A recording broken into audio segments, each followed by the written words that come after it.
ओम शांति। प्रजापिता ब्रह्मा बाबा के जीवन को हम समझने का प्रयास कर रहे हैं।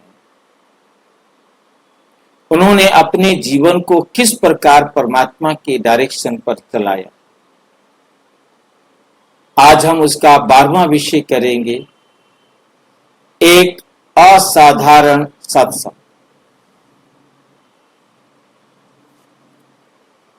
एक सामान्य सत्संग से बिल्कुल अलग, दादा की शिक्षाओं के माध्यम से दिव्य परिवर्तन।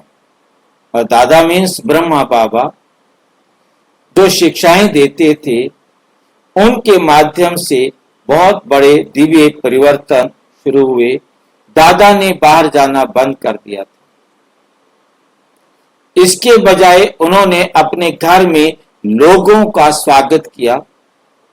परिवार, मित्र और पड़ोसी, युवा और वृद्ध दोनों उनके चारों ओर इकट्ठे होते, आत्मा के बारे में उनके द्वारा बताए गए गहन ज्ञान को ध्यान से सुनते। उनके शब्दों में एक अपार आध्यात्मिक शक्ति थी। उनके शब्दों में क्या थी? एक अपार आध्यात्मिक शक्ति थी, जिसने उन्हें सुनने वाले हर व्यक्ति को बदल दिया। जो भी उनके ज्ञान को सुनता, उनसे ज्ञान की बातें चर्चा करता, बस उससे उनका जीवन बदल गया। जब उन्होंने दादा द्वारा साझा की गई असाधारण अवधारणाओं पर विचार किया, तो श्रोताओं का मन हल्का, खुश और अधिक शांत हो गया। हल्का, खुश और अधिक शांत हो गया। ये अनुभव न केवल बौद्धिक रूप से उत्तेजक था, बल्कि आध्यात्मिक स्तर पर भी गहराई से उत्थान करने वाला था।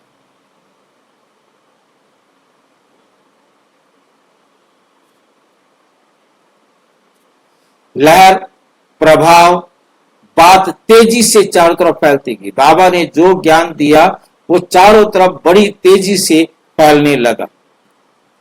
जल्द ही दादा की परिवर्तनकारी शिक्षाओं की बात दूर दूर तक फैल गई, यहां तक कि दूर के रिश्तेदारों तक भी पहुंच गई। वे भी उनके घर आने लगे। जैसे ही वे अंतरिक्ष में प्रवेश करते, उन्हें तुरंत वातावरण में आवेशित कंपन महसूस होते, गर्मजोशी, प्रेम और आध्यात्मिक शक्ति की कंपन। इसका क्या मतलब है? जैसे ही वे ब्रह्मा बाबा के घर आते, वहां का जो वातावरण था, वहां का जो वायुमंडल था, जिसको अंतरिक्ष लिखा गया, वे वायुमंडल जो है इतना अच्छा था कि तुरंत वातावरण में आवेशित कंपन, जो विचार, जो संकल्प, जो वातावरण के अंदर किरणें या संकल्प थे, उनको कंपन शब्द दिया है, महसूस होते। और गर्मजोशी, उनको बड़ा अच्छा लगता था कि बड़ा जैसे प्रेम से आध्यात्मिक शक्ति उनको कोई स्वागत कर रहा है, उनको कोई खींच रहा है, उनको वहां आने का जो रुचि है वो एकदम खुशी के रूप में उनको प्राप्त हो रही है। इन आगंतुकों को धीरे धीरे समझ में आया कि दादा ही वे भौतिक माध्यम बन गए थे। दादा ही एक भौतिक माध्यम, क्योंकि स्थूल शरीरधारी उस परमात्मा से मिलाने का माध्यम बन गए थे, जिसके माध्यम से भगवान अपना दिव्य ज्ञान फैला रहे थे। उन्हें एहसास हुआ कि ये दादा अकेले नहीं थे, बल्कि भगवान स्वयं उनके माध्यम से काम कर रहे थे। और ये आने वालों को महसूस हुआ कि ये बाबा नहीं कुछ कर रहा, ये अकेला कुछ नहीं कर रहा, इसमें कोई और शक्ति है जिसे परमात्मा कहेंगे। वो परमात्मा आकर इनके द्वारा हम सबको ये पढ़ा रहा है, ये ज्ञान दे रहा, ये काम कर रहा है। जिससे मैंने दादी के तन में अनुभव किया कि ये कोई साधारण आत्मा नहीं, ये स्वयं परमात्मा ही इनके तन से आकर पढ़ा रहे हैं। ऐसे सबको महसूस हुआ ब्रह्मा बाबा से मिलने। महिलाओं पर विशेष ध्यान, सशक्तिकरण और प्रोत्साहन। दादा के सत्संग का एक अनूठा पहलू महिलाओं पर विशेष ध्यान देना था। उस समय महिलाओं को अक्सर सामाजिक रीति रिवाजों द्वारा प्रताड़ित किया जाता था और दादा ने उन्हें ऊपर उठाने को प्राथमिकता दी। उन्होंने उन्हें प्रतिबंधात्मक कंडीशनिंग को दूर करने और अपनी पूरी क्षमता का एहसास करने के लिए प्रोत्साहन और आध्यात्मिक शक्ति प्रदान की। तो उनको जो रीति रिवाजों के बंधन में वो बेचारी फंसी पड़ी थी, उनसे मुक्त करने के लिए प्रोत्साहित किया और आध्यात्मिक शक्ति उनको दी। इन सभाओं में भाग लेने वाले पुरुष और महिला दोनों को ही दर्शन का आशीर्वाद मिला। कुछ ने श्री कृष्ण को देखा, जबकि अन्य ने आने वाले स्वर्ग को देखा या कलयुग को देखा। कलयुग के शुद्ध दुनिया के विनाश को देखा कि कैसे कलयुग का विनाश होगा। किसी ने विनाश का सीन देखा, किसी ने स्वर्ग का सीन देखा और किसी ने कृष्ण को देखा। दिव्य अनुभवों का प्रसार, सत्संग की शक्ति। इन दर्शनों की कहानी तेजी से फैलने लगी। जिसने दर्शन किए वो कहानियां चारों तरफ फैलने लगी। जल्द ही शहर के सभी लोगों ने सुन लिया था कि अगर आप दादा के साथ सत्संग में भाग लेंगे तो आपको दिव्य दर्शन का अनुभव होगा। कई लोग ये देखने आए कि क्या ये सच है। दादा के सामने बैठने पर नए लोगों को वास्तव में असाधारण आनंदमय अनुभव प्राप्त हुए।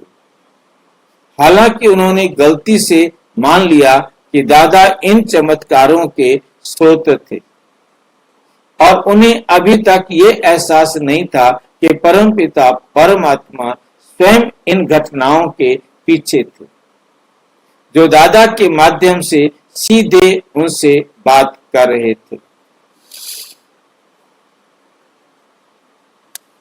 रुक्मणी का परिवर्तन। ये दादी रुक्मणी जो दिल्ली राजौरी गार्डन में रहते थे, शरीर छोड़ दिया, वो कैसे आई उसके बारे में यहाँ पर वर्णन। एक दिव्य मुलाकात। ऐसी ही एक आगंतुक रुक्मणी थी, अचानक अपने आप आ गई, जो एक धनी परिवार की महिला थी। उस समय रुक्मणी अपने पति की हाल ही में हुई मृत्यु का शोक मना रही थी। मतलब उनके पति की डेथ हो चुकी थी और उसके दोस्त ने उसे संतावना के लिए दादा के सत्संग में जाने का सुझाव दिया। और उसके दोस्तों ने, सखियों ने, सहेलियों ने, फ्रेंड्स ने कहा कि तुम जो है ना क्या करो, दादा के सत्संग में जाओ। पहले तो वो हिचकिचाई, लेकिन उसने भाग लिया और जिससे वे दादा के सामने बैठी और उसने तुरंत एक गहरा बदलाव महसूस किया। दादा के शब्दों और व्यवहार ने उसे नई हिम्मत और शक्ति से भर दिया। वे बहुत खुशी की स्थिति में घर गए, अपने परिवार के साथ अपने अनुभव साझा किए। उसने उन्हें अगले दिन अपने साथ चलने के लिए प्रोत्साहित किया और कहा, चलो ओम बाबा के दर्शन करें। उनके पास गुप्त शक्तियां हैं, उनकी वाणी में अमृत है, उनके सिर पर दिव्य आभा है, उनकी दृष्टि में ऐसी शक्ति है कि एक अशांत आत्मा भी उनकी उपस्थिति में आनंदित महसूस करती है। उसका परिवार इस परिवर्तन को देख आश्चर्यचकित हो गया। उसकी बेटी गोपी उसके साथ अगले सत्संग में गई। दादा, जिन्हें वे ओम बाबा कहते थे, को देखकर गोपी को लगा कि वे ईश्वर की उपस्थिति में है। उसे एहसास हुआ कि परम आत्मा दादा के शरीर में प्रवेश कर चुकी है।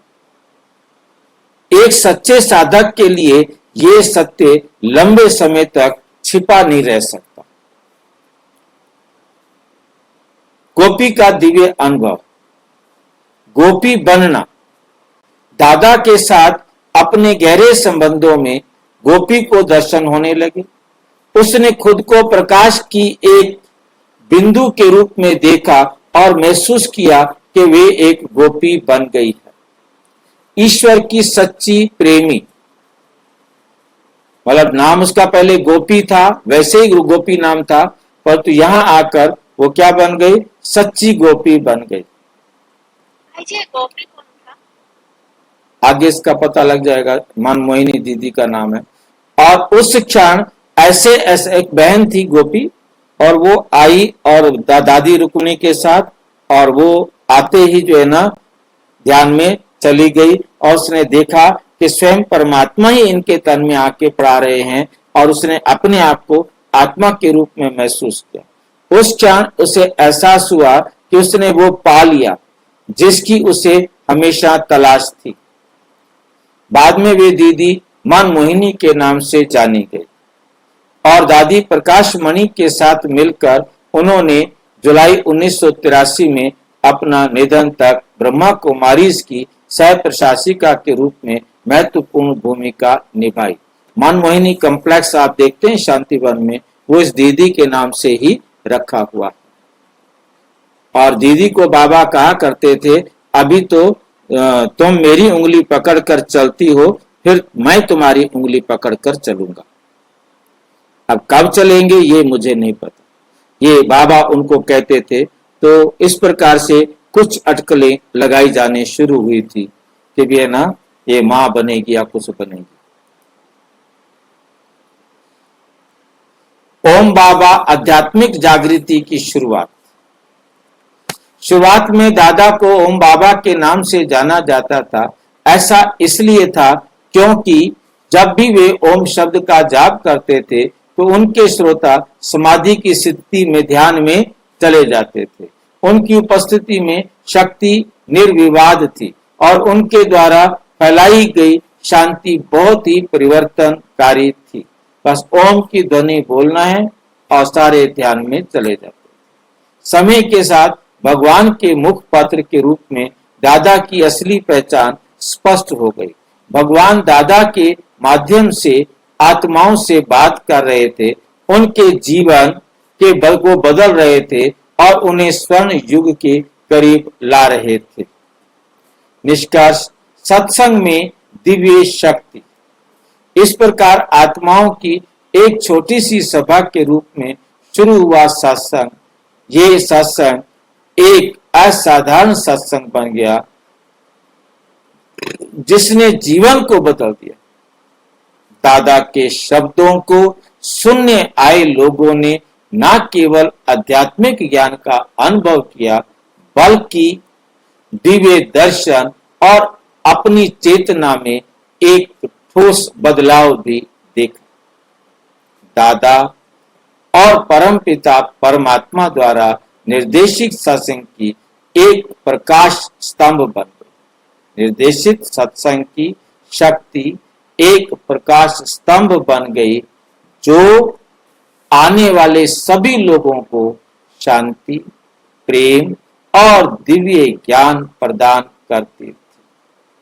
जो भी आते उन सबको शांति मिलती थी, प्रेम मिलता था, दिव्य ज्ञान मिलता था। अच्छा, ओम शांति।